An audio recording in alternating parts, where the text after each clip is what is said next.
everyone. Thank you so much for joining the session today. We are so happy to have you here. My name is Caro Rolando, and I am a communications manager at AKFC Foundation Canada. We are pleased to have you here joining us to learn all about the International Youth Fellowship.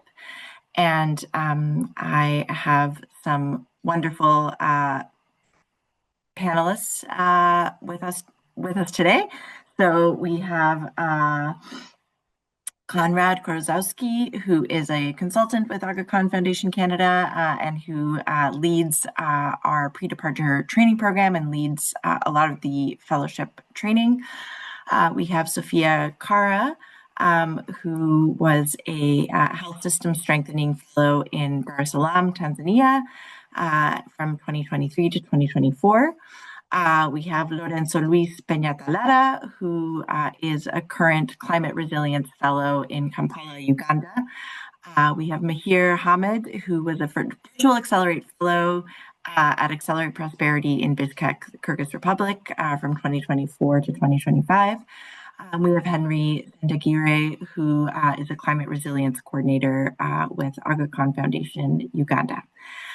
So we're so happy to have you here today. Thank you so much for joining. So the way the day or the hour will go is we'll hear from Konrad first about kind of the program overview and eligibility.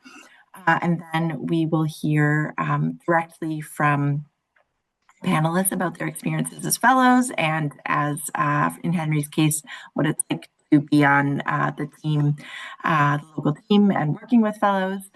And then we will go into a Q&A portion first with some questions that were submitted from Eventbrite, and then we'll open it up kind of to the floor so you can submit questions via the Q&A function in Zoom. So I will now turn it over to Konrad to tell us a bit about the program.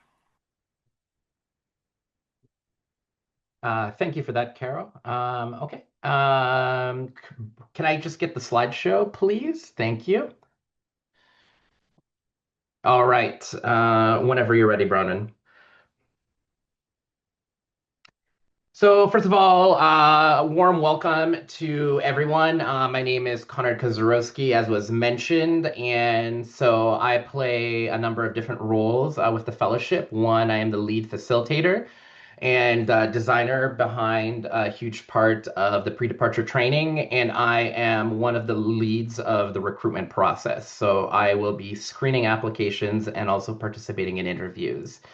So just a little bit about me. I myself was a fellow back in 2014. I was stationed in northern Uganda in Arua. Afterwards, I spent some time at the AKFC Foundation Canada, where I was first an officer and then a manager. And then since 2021, I've been a consultant. I have a variety of specialties, but namely around program design, proposal development, and grant management. So essentially looking at programming from start to finish. And through my time with AKF, both as a staff, fellow consultant, I've had lots of experience in Afghanistan, Pakistan, and Uganda. So nice to meet everyone. Let's talk a little bit about the program. So the fellowship program has been in operation now since 1989. The number of fellows that have passed through this program actually ranges upwards of 580. If you look through the Canadian, either the international development or government or even social enterprise landscape, you have alumni everywhere, all the way from CEO level to several promising young staff who have joined in the last few years. So this program has helped launch a lot of careers in a diverse amount of sectors. All right, next slide. So I'll get into the program in a little bit, but first just let me give you a 30-second briefer on the AKFC Development Network. So the AKFC International Youth Fellowship, it falls under the AKFC Foundation, which you'll see in the exact middle of your screen, but the AKFC Foundation is part of a much larger network called the AKFC Development Network. And now I encourage everyone applying for this program to do a little bit of their own research about the things that this organization does.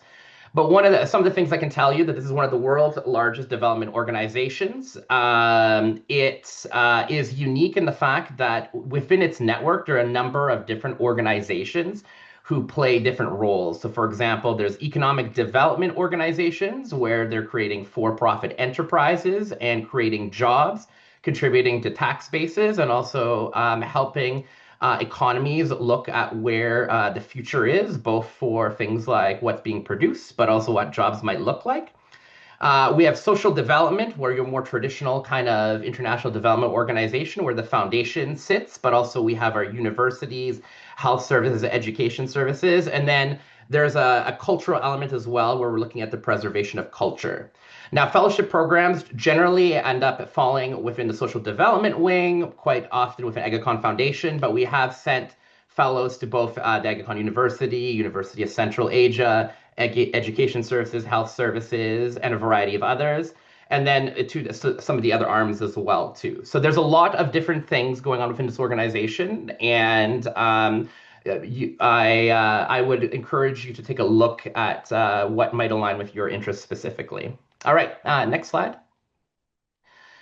So just, yeah, looking at the program portfolio, I won't dwell on this too long, but all that is to say, whereas some organizations are perhaps focused on addressing one or two very specific issues, the AGACON Development Network very much looks at addressing poverty and inequality in access from a very holistic perspective, and which means that there are teams or agencies that are looking at six, seven of these big kind of questions that we're all asking ourselves right now within this space. And so there is, if you can think of a topic, odds are that somewhere within the network, there is an agency or a team that's currently working on it. Next, please. So as mentioned, this program has been around since 1989. I have been a part of the facilitation of this program since 2021, and I'm very proud to say that we've had a number of very impressive alumni pass through our door. Some of which are on the call currently, and some of which are on the screen in front of you. All that is to say, you can kind of just, look on your screen and see that you have a variety of landing points for some of these individuals, whether it's working population health within Ontario. We have someone who is now the gender equality lead for the city of Ottawa. We have someone who started Accelerate Prosperity and is now the head of impact for Sturgeon Capital, Central Asia, et cetera, plus a number of people who have been retained within the AGACON Foundation or within the AGACON Development Network in some variety and have continued to work, and in some cases actually have even started supervising fellows, such as Peter Steele. A lot of individuals have been able to use this opportunity as a springboard into the next chapter of their careers. And I should say that beyond what you see on the screen, a lot of individuals also end up in government, academia, social enterprise, or in some cases, even kind of use the passion that they develop for public health to start going into, for example, medical school or go on to law school. So there's a variety of different pathways that can emerge out of the fellowship program. Next slide. All right, so getting into some of the nuts and bolts, what the fellowship program provides. So we say that this is a fully funded opportunity. The asterisk is that there is a one-time contribution of $1,000 that's required to support the cost of the overall training and some of the logistics, but everything else, all travel expenses, living and accommodation costs are covered, both to attend our in-person Ottawa-based pre-departure training, but also for your relocation to Africa or Asia over the course of 8 months. So other things that are covered include all vaccinations, health insurance, some of the most thorough one available for this type of work, and your short and long-term visas. Every fellow receives a living stipend for 8 months to ensure that you can live and work comfortably in safety. Now, this is not a salary, but it is something that everybody can definitely live and work comfortably on during their whole time there, so you can focus on your work. Everyone is connected to a supervisor and a team or unit in an AKDN agency. And it's a team that has an exciting portfolio and with clear tasks for you to participate in. Everyone gets access to a fellowship alumni mentor to provide ongoing guidance pre and post fellowship placements. This is something we're quite proud of. We've developed quite the extensive alumni network. And so every year we pair fellows with someone who has gone through the program within the last 2 to 10 years to provide some guidance during this experience. In addition, you have access to a global, well-connected alumni network. So many of our alumni from the last 10, 15 years are now at the director level. They're hiring managers. They are experts in a variety of sectors.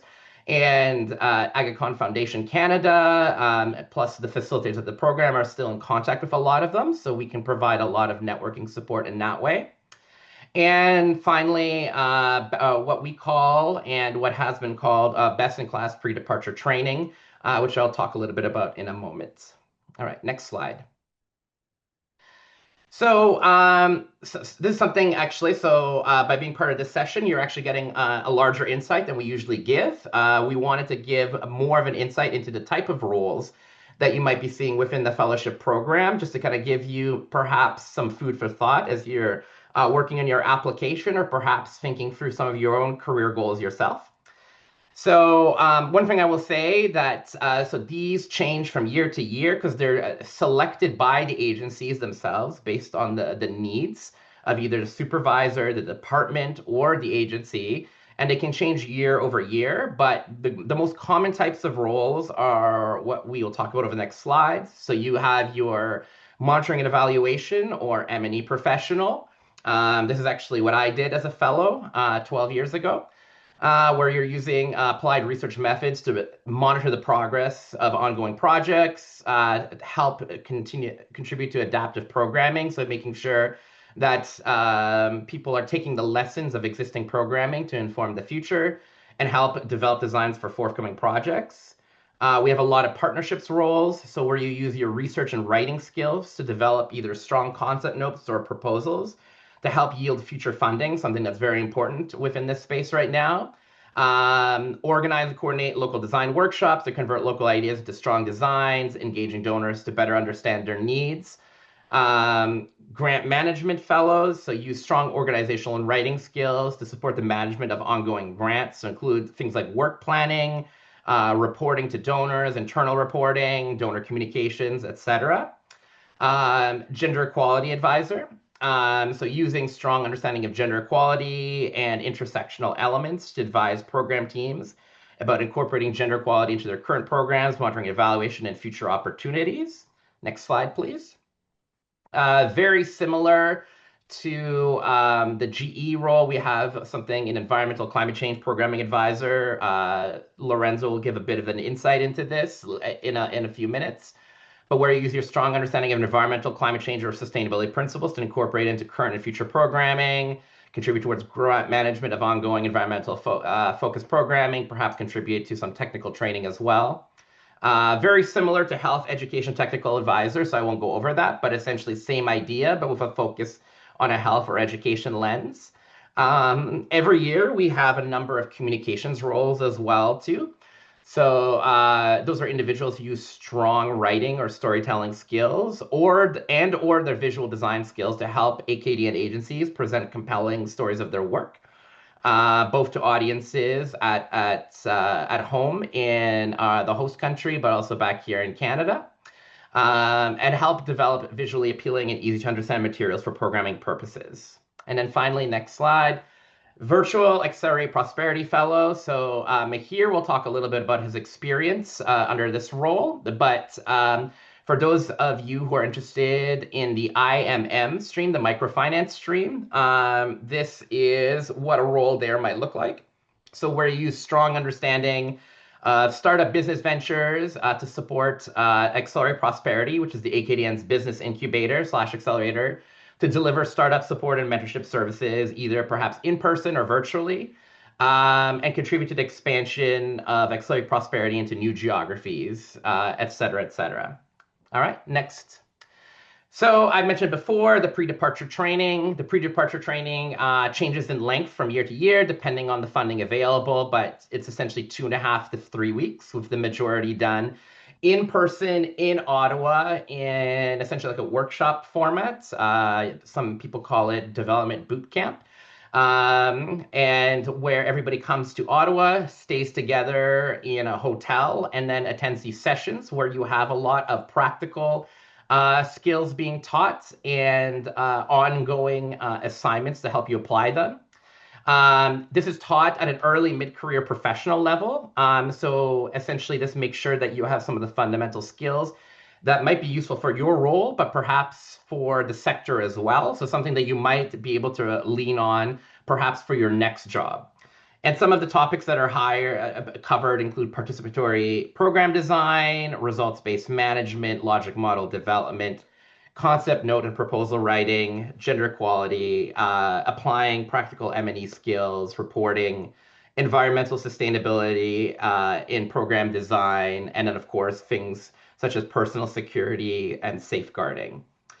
These sessions are led by sector experts, whether those working here at AGACON Foundation or external friends of the foundation, many of which are alumni of the program. You'll also get to meet some other individuals in the field as we bring guest speakers who are also experts in their own right. And at the end of the project every year, the fellows are present a concept note to an external panel of judges to demonstrate the culmination of all these topics. And then that panel is filled with representatives from Global Affairs Canada, as well as a director of programs from either AKF or other organizations. So you have an opportunity to meet some senior members and get their feedback right away on your work and ideas. All right, next slide. So hopefully all of this excites you. If you're here, I'm assuming that you're on the hook and hopefully we're reeling you in. So just some more information about the application. So as has been stated on the website, to be considered as an International Youth Fellow, you have to be a citizen or permanent resident of Canada. That is a requirement of the donor, Global Affairs Canada, as part of this type of funding, because it's focused on creating job opportunities specifically for Canadian youth. Canadian youth, as defined by the Government of Canada in this way, means to be 38 years of age or younger at the time of the application deadline, which is February 1st. So, for example, if you are turning 30 today, you're still fine. You can still apply. If you turned 31 today, then you would not be able to apply. If you turn 31 on February 2nd, you're still good. In the application, there will be a number of short answer questions where you should be able to demonstrate qualities and characteristics of global citizens. I recommend that you do this in the most genuine way possible because we're quite good at reading between the lines, but also, don't be afraid to be genuine and tell us a lot about, all the various experiences that you hold, because you'd be surprised. You don't necessarily have to have some big flashy experience to be able to demonstrate that you hold some of these qualities. And then finally, hold at minimum an undergraduate university degree with the end or with your graduation being before the start of the program. So the application process opens, as you know, from around December 1st every year and concludes on February 1st at midnight. All right, I think that's it. No. So just a snapshot into the process. We are currently in that November to January window where the application portal is open. Just so you're aware, we are at this point, we're soliciting our agencies in the field to get some terms of reference for potential fellowship positions. And so that's something that we're working on off to the side. February, the applications will be shortlisted for by external reviewers, including myself. And in March, the top applicants are interviewed. So usually late February to early March, we'll reach out and arrange for an interview at that point. April, we share our list of candidates with the field. Our field supervisors and field agencies ultimately make the final pick. So once we have determined who are probably the best top three candidates for each position, we send them a list of that top three, and they send us their own rankings. And at which point we contact everyone with offers. And if anyone declines or it's not a good fit, then backups are contacted afterwards. During the period of May, once everyone is on contract, they are guided through the process of applying for visas, obtaining health clearance requirements, and the logistics of heading to Ottawa for the pre-departure training. June is when the pre-departure training would take place, as well as the finalization of any visa requirements. And then July, first week of July, usually the fellows depart for the field. All right. I think that's it. Thank you so much. All right. So I will be answering questions at the end, but let me hand it back to Carol so she can queue up the next individual. So much, Conrad. And we'll share a link to the submittable page as well in the chat, so you can check out the application directly on there. And I will pass it over now to Sophia Cara, who was a Health System Strengthening and Climate Innovation Fellow, or sorry, Climate Action Fellow in Dar es Salaam, Tanzania from 2023 to 2024 to tell us a bit about her experience. Over to you, Sophia. Thank you for that. So you can pull up the slides when you're ready for the photos. Thank you. So I'll start by talking about the management seminar. So as Conrad mentioned, it was very comprehensive. All of the speakers had impressive subject matter expertise, and it quickly alleviated all of my worries and made me confident in putting my best foot forward in the rest of the seminar and the final project, as well as in my work in the field. All topics were really relevant, and they provided me with that encouragement that I needed to just complete my overseas tasks very well. I don't have a background in international development, so I did health sciences in my undergrad, so it was really helpful, and I felt like I knew everything that others that had international development backgrounds had. So that was great. Next slide, please. Moving and living abroad was a really fantastic experience. It was really nice to see how organized Aga Khan Foundation Canada and my host agency, Aga Khan Health Services Tanzania, were. They were very prepared. They helped us with all of the logistics, and everything was really smooth. And we were supported, and so all anxiety was alleviated, and we were just focused on doing our work well and having fun and making new connections. Next slide, please. So my project was really cool. I was tasked with collaborating with my supervisor, who's on the right in the photo, to lead the implementation of a donor-funded project that was investigating the impact of mental health, climate change, and gender inequities on Tanzania's progress towards the United Nations Sustainable Development Goals. Overall, it was a combination of project management, research, interest holder consultations, and collaborating with local experts on initiatives to address sustainable development bottlenecks in these three areas. I was able to really apply all of the learnings that I had from the management seminar, as well as from my health science background at Western University. And it was in this role that I discovered my interest in project management and coordination, and also monitoring and evaluation. Next slide, please.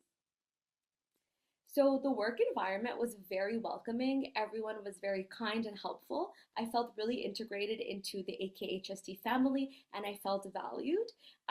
All colleagues were super helpful when it came to answering our questions and helping us understand protocols and processes. And it was very smooth integration, and it was just a very good experience overall. Next slide, please.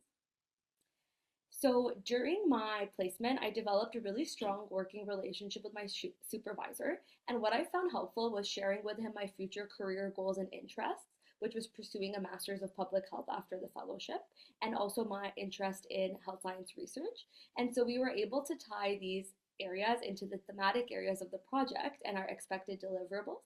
And I was able to put a creative spin on the project through that. So an example of what resulted was a novel research study that we conducted investigating the climate change knowledge and practices of healthcare workers within Aga Khan Health Services Tanzania. So our abstract was accepted for 2 research conferences. So I got to present twice, and the photo is from one of the conferences. And the manuscript that I led the writing of is currently under review with BMJ Global Health. So super exciting. Next slide, please. So the fellowship also provided me with a lot of opportunities to grow as a leader. My supervisor and the team was very open to my ideas and encouraged me to take ownership of them. So as you can see, I had to talk in front of a lot of media people and cameras, which is a little scary, but overall exciting. Um, and being able to interact with new people developed my public speaking skills and my cross-cultural communication skills. What I found really helpful was the opportunity, like to share what my ideas were and how it related to my project so that it would show the value of the ideas. And I was encouraged to bring my ideas to life. And I also found that sharing my ideas and my other interests outside my original TOR was helpful because then I got to be looped into different projects and work and get a more exposure to what Aga Khan Health Services Tanzania does. Um, I think that's the last slide. Next slide, please. Yes. Okay. Yeah, so that's my experience, and I'm happy to answer questions later on. Thank you so much.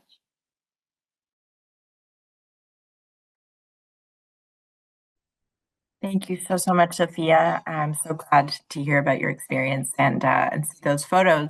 And yeah, as we mentioned at kind of the top of the hour, we'll have a chance for more questions and to hear a bit more from Sophia and the other panelists afterwards. So now I would like to turn it over to Mahir Hamid. He was a virtual Accelerate Fellow at Accelerate Prosperity in Bishkek, the Kyrgyz Republic, from 2024 to 2025, and I believe he's joining us from Beijing now. So I will turn it over to Mahir to share about his experience. Welcome, Mahir.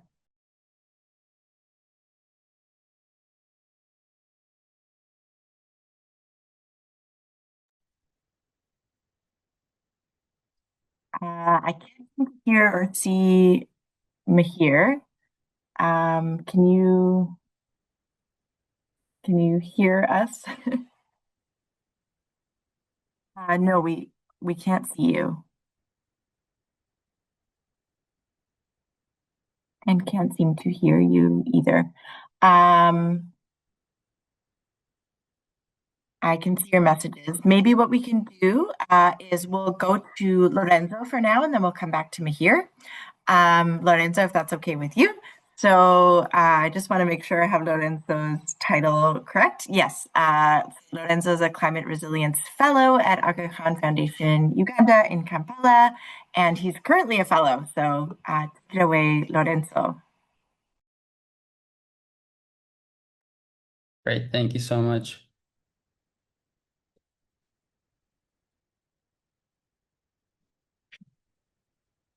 Awesome.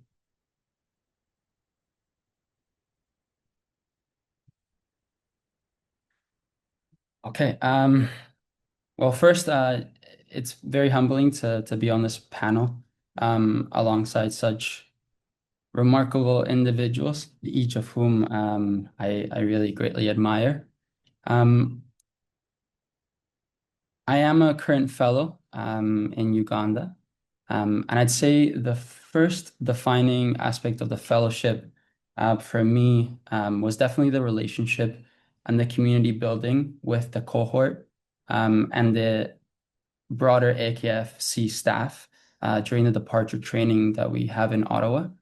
Really being surrounded by such brilliant, passionate, and talented people from such diverse backgrounds, disciplines, and lived experiences, but who share so many of the same values and beliefs and passion was really incredibly enriching.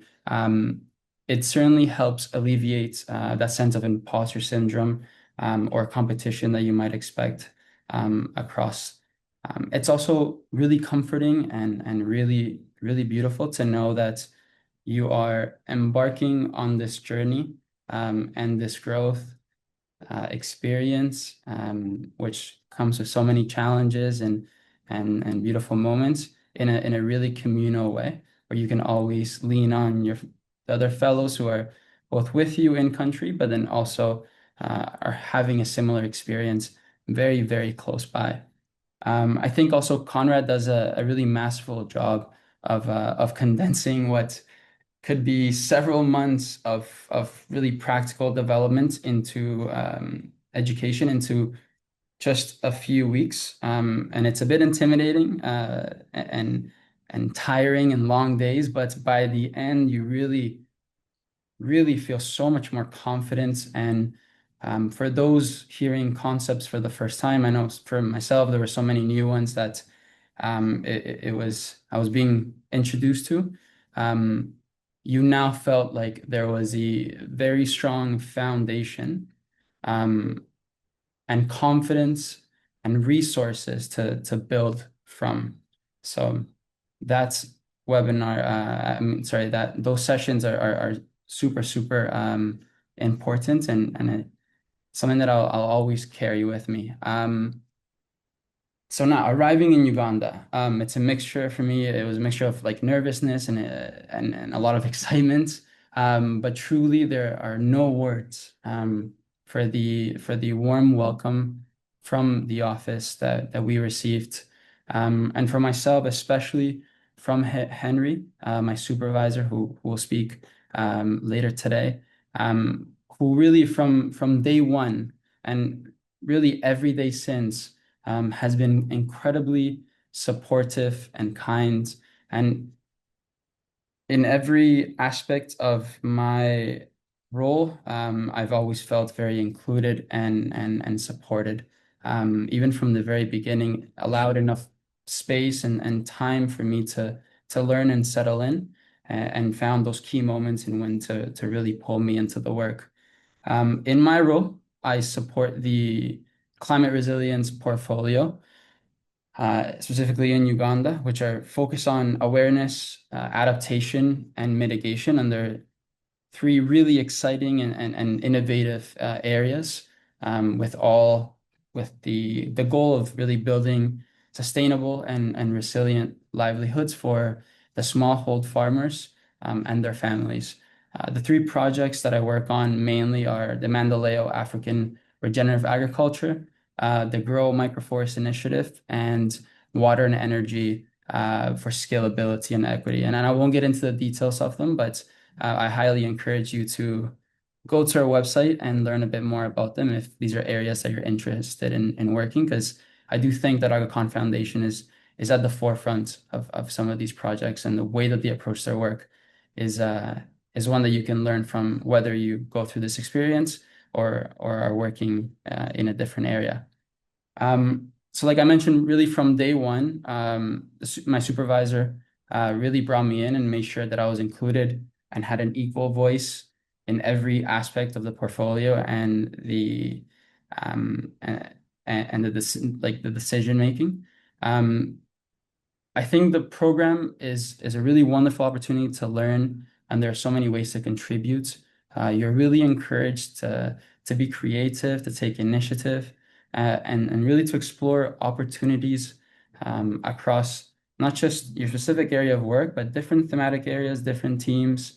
For me, both within our portfolio and in other projects, I've supported outside of what the TRR or the defined role has been. Certainly faced many learning curves and situations where I didn't really feel fully prepared going into them, but there's tremendous support from your supervisor, from in-house experts.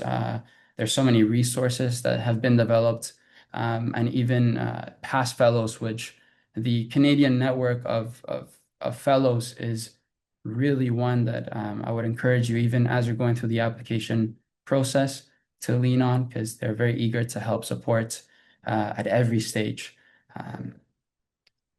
You're certainly not expected to have all the answers, but I've definitely found that my growth, and I know it's the case for many other fellows, has really come from stretching myself, putting my hand up and really bouncing back and learning from those mistakes. The most special part of my work has been how closely I've been really able to engage with the communities and the beneficiaries of our program. One of the key reasons I wanted to join this fellowship, and what I find so special and aligned with my values, is the deep respect and the embrace in which the communities receive these projects and the Aga Khan name. That's built through a very long history, but you can tell that these projects that they've had in the past and continuously refine to reflect like global best practices and just lessons learned from iteration of the program. For me, it's important that programs are integrated, they focus across different areas, that they're long-term, that the efforts are really locally driven and understand the local context very, very well, and are sustainable, of course, and embrace that the cultural components and build on the culture and the strengths of the community. And of course, you'd hope that when the project comes to an end, it's sustainable and self-reliant, because these projects are really implemented in some of the most fragile of contexts. For me, And so, yeah, I'm so sorry. We just a gentle time, maybe last thought, and then we'll go to Henry. yeah, I'm for so sure. sorry to cut you short. Yeah, thank you. No, absolutely. So the communities that we work with place tremendous trust in us, which is really beautiful and rewarding, but it also carries great responsibility. And that's why it's been such a privilege to work with Henry and the team. He's a really natural gifted leader, deeply compassionate and really steadfast in his values. And all of our team on our office and the team in field is really relentlessly committed to improving the community and understanding that local context. So for me, that has working so close to the community and understanding that piece has really been that transformative development that I've received, and by far the highlight of my experience. Thank you. Thank you, Lorenzo. And again, I'm so sorry to cut you short. It was fantastic to hear from you and see your photos. And speaking of your fantastic supervisor, Henry, we would love to hear from Henry directly a bit about what it's like working with fellows, what kind of value fellows bring to local organizations like AKF Uganda, and what you've seen maybe, Henry, from the value it's bringing to fellows and like Lorenzo. So I'll turn it over to you, Henry. And Henry's the Climate Resilience Coordinator, Aga Khan Foundation Uganda. Thank you, Carl. It's a pleasure also to be on this platform and to share in those specific perspectives. There is a common saying that the world is a global village now, which I prefer to complete by saying that not in a manner that replaces physical presence. So why is it valuable to the fellows to take on such a program? One, it gives such a deep hands-on global development experience. I say deep hands-on presence where you dive into matters like specifically beyond what you could just read about. Get into the mix of everything, the people, the culture, the program, the differences, and all those things. There is nothing that can substitute that. Second, why this program is really valuable, it could be that it contributes to the systemic thinking you already have. But the idea is right now, for example, for a fellow that comes to a place like Uganda, all the way from Canada, there is totally a big stretch in how you think about all these things. When you talk about development, you know what it means to work with the people who are on ground in developing countries, which certainly Aga Khan Foundation really works in a lot, to all the way to your space where you are. So it really helps you to think system, don't just project, not just one thing. I also want to emphasize a bit of cross-cultural leadership and professional maturity.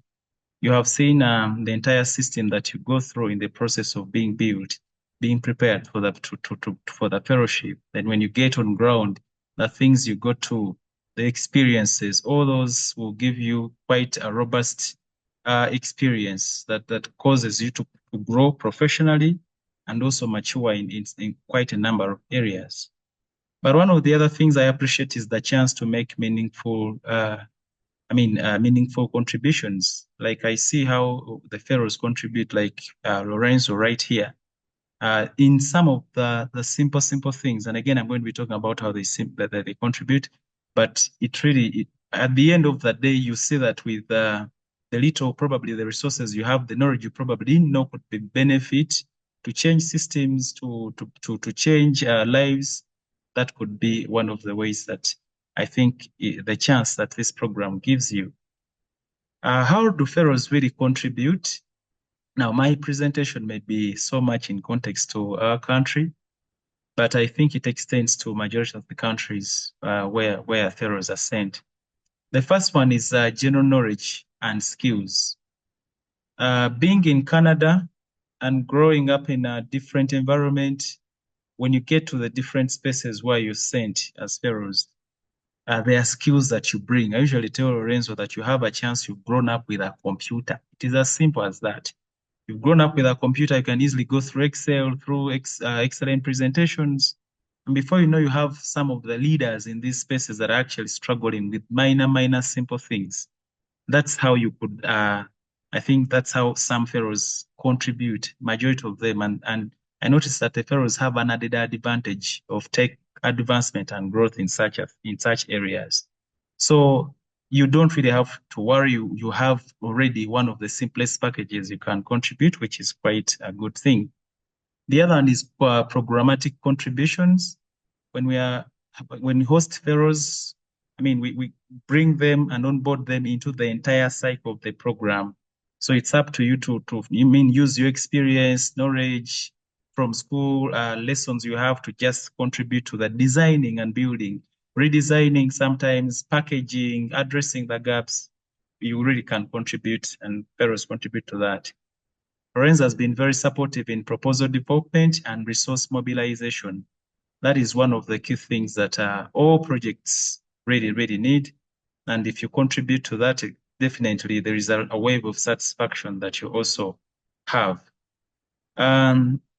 That sort of connects into the next point, which is around partnerships and stakeholder engagements. Now, what you really contribute in that is you bring a different tone and dynamic to the way majority of the people see.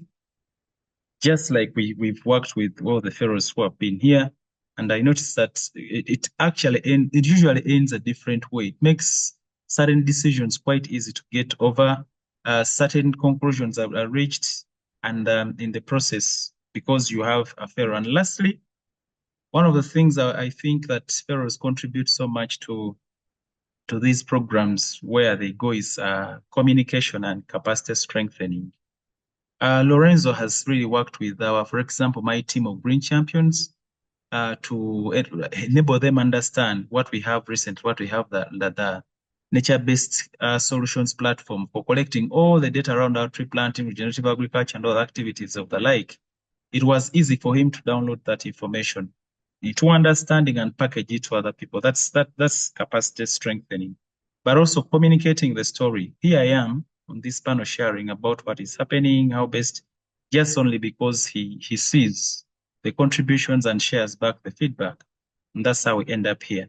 So I think the field is quite virgin for us to make contributions. The opportunities for us to gain back are also there. I would really encourage us to also embrace this program. Thank you, Carol. Thank you so much, Henry. That was incredibly valuable and really special as well to hear from both you and Lorenzo and your experiences of working with one another in the field. I would like to turn it over now to Mahir Hamid to hear about his fellowship experience in the Kyrgyz Republic. Over to you, Mahir. Awesome. You guys can hear me okay? Yeah? Yes. Okay, great. Thanks. Everyone, my name is Mahir. Thanks so much for having me on this panel, Caro and Conrad. I really appreciate it. Basically, I guess to start off, I'm in the middle of nighttime because I'm stationed in Beijing, China. Because after my fellowship, I was really privileged and got the opportunity to be a Schwarzman Scholar at Tsinghua University. And honestly, this opportunity wouldn't have even taken place without the Aga Khan Fellowship. So I'm so grateful and so internally happy for the community here. And honestly, just would not be where I am today without it. So thank you to the team once again. In my fellowship, I went to Kyrgyzstan and worked with Accelerate Prosperity, which is a really interesting organization within the AKDN because it is one of the only few ones that focuses on private sector and building up small to medium enterprises in the developing regions that AKDN works in. And so while I was in Kyrgyzstan, my responsibility was to scale up the fund that invests in these small businesses through a virtual platform where we host our entrepreneurship support programs and also business mentorship programs. Through this activity, I was also really able to participate in regional strategy projects. So, determining exactly how the fund can move towards countries like Uzbekistan, Kenya, and other countries within the Central Asia and South Asia region, and also new financing models. One of the new financing models that Accelerate Prosperity was interested in exploring was a venture studio model where we would create businesses internally and then find other leaders to take over those businesses. I learned so much about business development in new regions of the world and hope to pursue a global career in business. So I think the connections that I made in these countries, the activities that I did, will eventually help me run my own business one day. So I'm super, super grateful. I guess now I can share some of the photos of my experience very quickly. So I'll just send a request to the team. Um, I just sent a request to share photos. No worries if not. Um, okay, there we go. Awesome.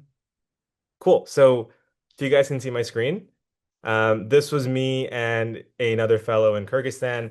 We were at one of our hackathons, which is where we get entrepreneurs in the region. We have them pitch their businesses. This was an early childhood development care hackathon where people were pitching their local kindergartens in the area of Osh and Bishkek. So we were essentially funding and supporting a bunch of moms and dads who were creating kindergartens in their area. So some really awesome entrepreneurs. I think one of the biggest lessons that I learned was I came into this thinking that the private sector couldn't be that socially impactful in the world. I came from a business background, I came from a startup background, so I didn't really know how to be socially impactful or responsible in my career. But Aga Khan really opened my eyes up to understanding how the private sector is actually incredibly important to development and providing dignified work to people who need it in these countries. And so it's a major, major accelerator for it. This is just me traveling around Kyrgyzstan, horseback riding, climbing up some mountains, and eating some amazing local food with my other fellow friend in a local yurt. I guess I will stop speaking now and I'll pass it back to the team, and I'm happy to take any more questions if you have any. Thank you. Thank you, Mihir. Just casually riding around Kyrgyzstan, hanging out in a yurt, super, super chill. Thanks for sharing your experiences. Okay, so we've had a few questions come in regarding logistics, so we'll get to those first, and then I know we have 9 minutes left. I want to respect everyone's time who's joining, so then we'll try and turn it to the panelists for some experiential questions. But Conrad, first, I'll turn it over to you. Perhaps you want to start with about how placements will be determined and how can you choose what country you get posted in?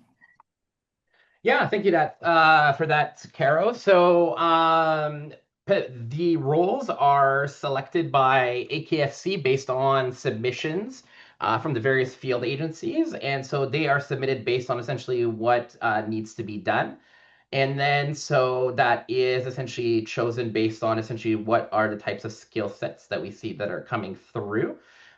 We discuss some of the positions during the interview, but ultimately, so we get a sense of kind of where fellows might want to go, but ultimately it will be the supervisors who will determine who they are interested in working with, and then we will see if that is a match.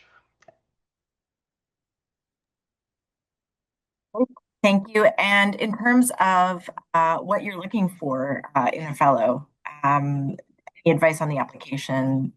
Yeah, what are you hoping to see from fellows? Yeah, so there's a few things we like to see from fellows. So on one hand, we want to we look a lot for values. So that sense of global connection, that curiosity about understanding the world around them and getting that experiential learning, like Henry kind of talked about. On the other side, we're also looking for humility.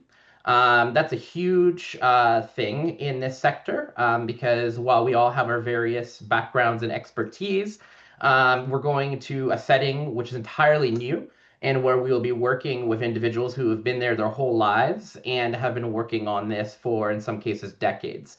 And so, being open to different perspectives and different ways of working. So that sense of humility.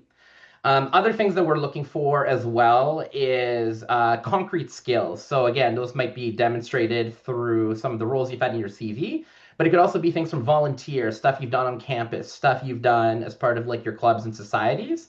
So, if you have experience coordinating large groups of people, soliciting funding for even like your club or organization, or some of these other things that might be connected to some of the roles we described, please make those shine in your application. And then, like the last bit, I will say is just good communicators. We're looking, every single one of these roles has, in one way or another, involves professional writing. So people who are good at writing their ideas clearly, concisely, and in a good argumentative fashion. That's something that's very appealing because that will lend itself to communications, partnerships, reporting, etc.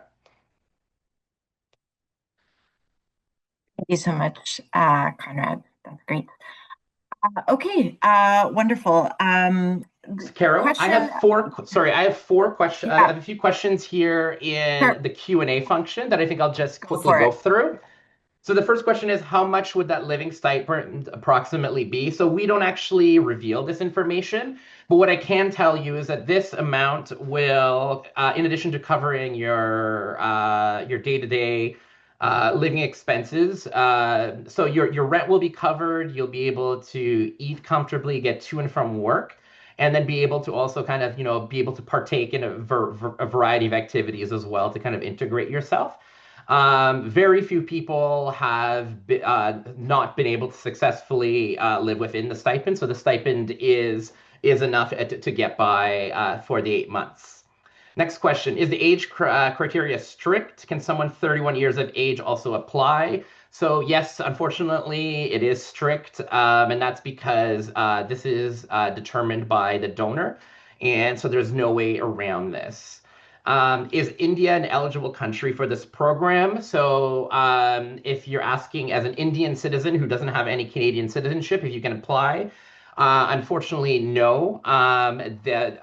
This is entirely for Canadian citizens or permanent residents, again, because of the nature of the funding of the program. I will, however, say that the AKDN through Aga Khan University, University of Central Asia, and in fact, the Aga Khan Foundation do have a variety of fellowship, internship, and research opportunities around the globe of a similar nature. So feel free to look into those. Are Global Affairs Canada employees eligible to apply for this program? Yes. If they meet the criteria of being Canadian and being 30 years old or younger, then they can. In fact, we have had a multitude of GAC employees or people who've done some of the officer roles apply and be successful in the past. Can you join this program if you have participated in other Global Affairs Canada funded programs? So I would assume, for example, like IIP, an International Youth Internship Program. The answer is yes. You can apply. In fact, that's excellent expertise that you can potentially bring to this. So definitely go ahead. In terms of process, is it possible to be matched with more than one placement with AKF? The answer to that is no. Once you will receive an offer, that will be the offer that you will receive. Because that is essentially the agencies that determine that you're the correct pick for them. Do I qualify if I turned 31 in October last year? Unfortunately, no. Okay, I think that's good. So those are the logistic questions from here. Oh, last one. Will the webinar recording be made available to us so we can watch it at a later time? Carol, I'll let you answer this one. Yes, it will. Yeah, we will be posting that on our website and our YouTube channel. So thank you so much for answering those logistics questions, Conrad. And I apologize to everyone for rushing through these last few minutes, but we do have some questions as well that have come in for the fellows and for Henry. So the a question for Lorenzo and maybe Henry, if you want to weigh in as well. Do you feel like you were equipped with the knowledge and skills to add value to your placement? And if not, how are you overcoming these feelings? So very quickly, yes and no. The seminar, the pre-departure training is definitely super useful, and then I had some volunteer experience and even formal work experience that had transferable skills that I could lean on, but a lot of the concepts in development I wasn't really familiar on. And also I find that the work is far more complex as you start diving into it than it appears. And right now I feel like I'm still at the top of the iceberg, and I realize the more I learn, the more I realize that there's more to learn. But with that being said, there are so many in-house experts and individuals that you can lean on. Henry has been an incredible resource. He's an expert on so many different areas of our climate portfolio. If there's questions on education, you have someone that you can turn to. And then I think it's also important just to be kind to yourself and give yourself the time, have the patience, just staying open-minded, have an open heart, and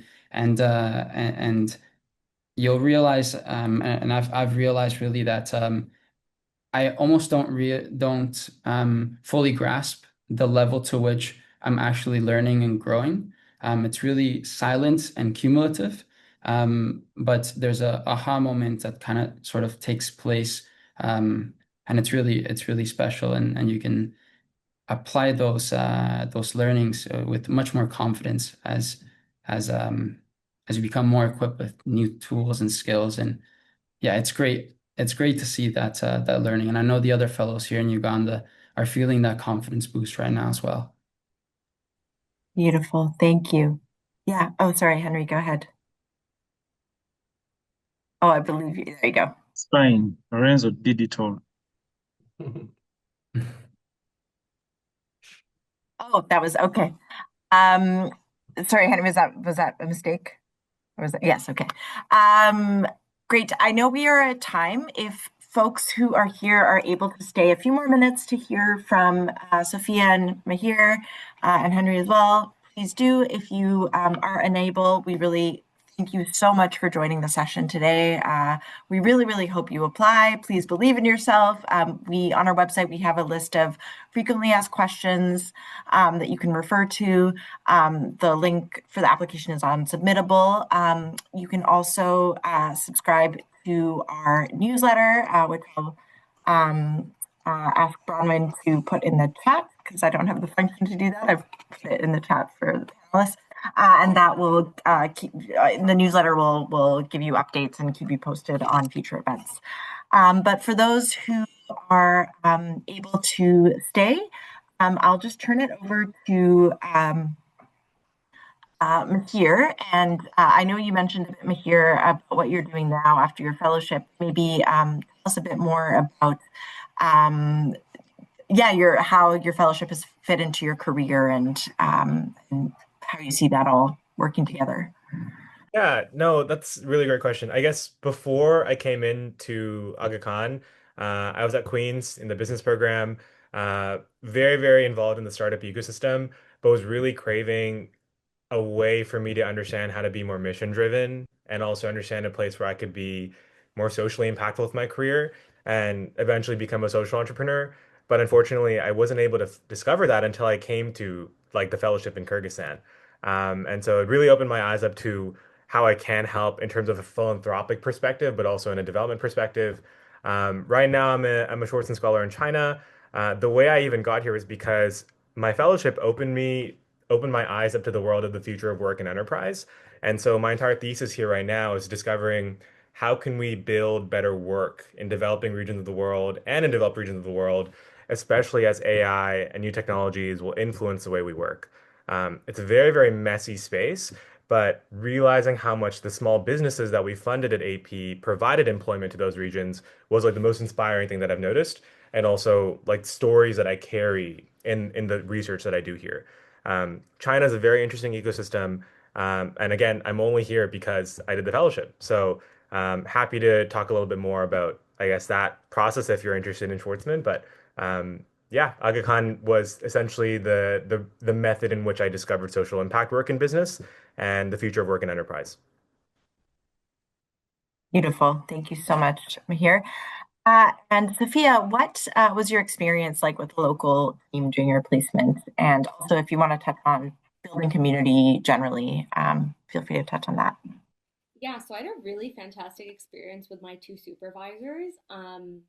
They were really open to my ideas, as I had mentioned previously, and I was able to connect with them on a deeper level by showing genuine interest, being humble, like Conrad mentioned, and also kind of proving my place in the sense that how I could add value to the team and why I was a valuable contributor to the work that we were doing.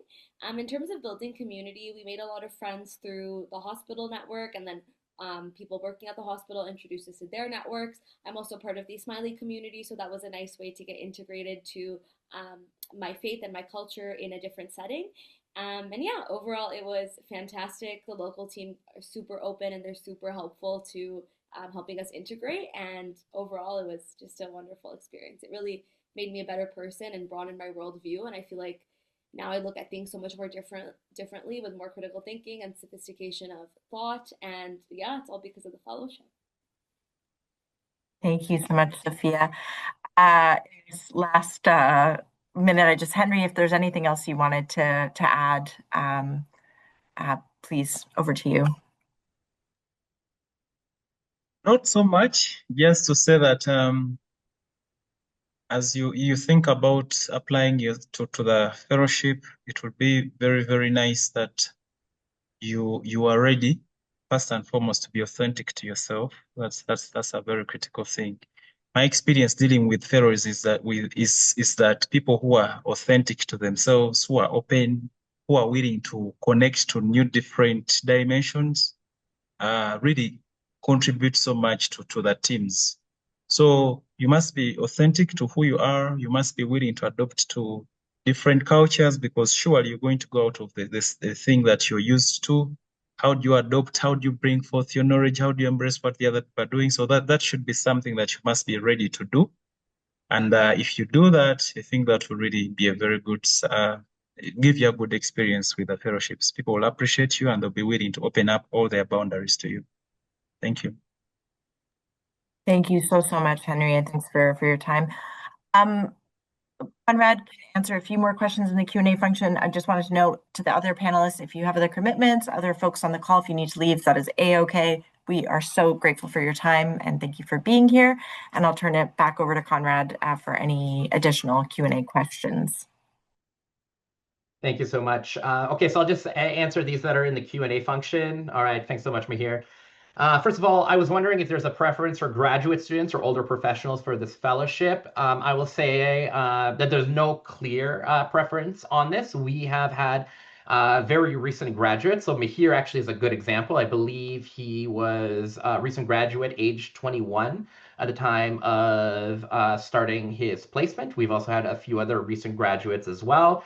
All the way up to the later cohorts. It's really about what the requirements in terms of reference are on one hand, but realistically, it goes down to the individual. You have some individuals who have a lot of life experience. They clearly demonstrate the personal characteristics, and they're able to kind of like maturely demonstrate like how all their kind of like roles and functions kind of come together towards like potentially something that would be useful for one of these placements. And then, the age, the level of education doesn't really matter as much in those cases. So if you're worried that you're just an undergrad, just finishing up this year, don't apply. Just emphasize, what you see your career trajectory as being, and what are some of the concrete skills that you already have. For the fellows, how did you deal with not knowing anyone? Do you feel homesick? So, to a certain extent, I think all the fellows kind of referenced this. And this ties to another question that we have here. Are fellows placed alone or are they placed with others?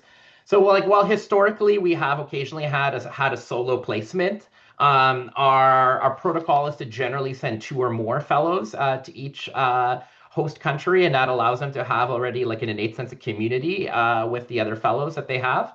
And in addition to that, the host teams are very, very welcoming, and so they kind of help you kind of develop like your initial kind of community from the get-go. And so while everyone experiences some degree of like homesickness or loneliness, that's just a natural part of living abroad. It's yeah, through the various mechanisms of the program that is usually dealt with. If you're looking to change career directions, is it better to explain the shift or emphasize existing skills? I would say do both. We have had people who have had very distinct backgrounds that are quite different from international development. For example, they might have had like a background in like philosophy, music, or something you would not necessarily traditionally kind of like assume would be like the natural pathway to this, but they demonstrated why they want to leverage some of these skill sets or knowledge, and then like how they kind of see it applying for the future. And it was a very compelling argument. So a lot of it is just making that compelling argument on over what you have to offer aligns with what we need, and that you genuinely see this as an opportunity to kind of launch yourself into the next stage of your career and also self-development. Um, no, and that's it. Those are all the questions. Amazing. Thank you. Great. Thanks again, everyone, for your time and for participating. Special thank you to Henry and Lorenzo from joining us from a different time zone. I know I think it's Friday night over there, so really appreciate you spending your Friday night on a panel. Thrilling. No, it's great to have everybody here. And just a reminder, folks, you can follow us on Instagram. We actually have a new Instagram channel called OPOP, OPOP, Our Potential, Our Purpose. And we'll put the link in the chat. And please also, subscribe to our newsletter if you can for more updates. We hope that you apply to the fellowship, and wishing you all the best and have a great weekend. Take care. Thank you. Thanks, everyone. Please apply. Take care. Bye-bye. Bye. Thank you. Bye-bye. Thank you.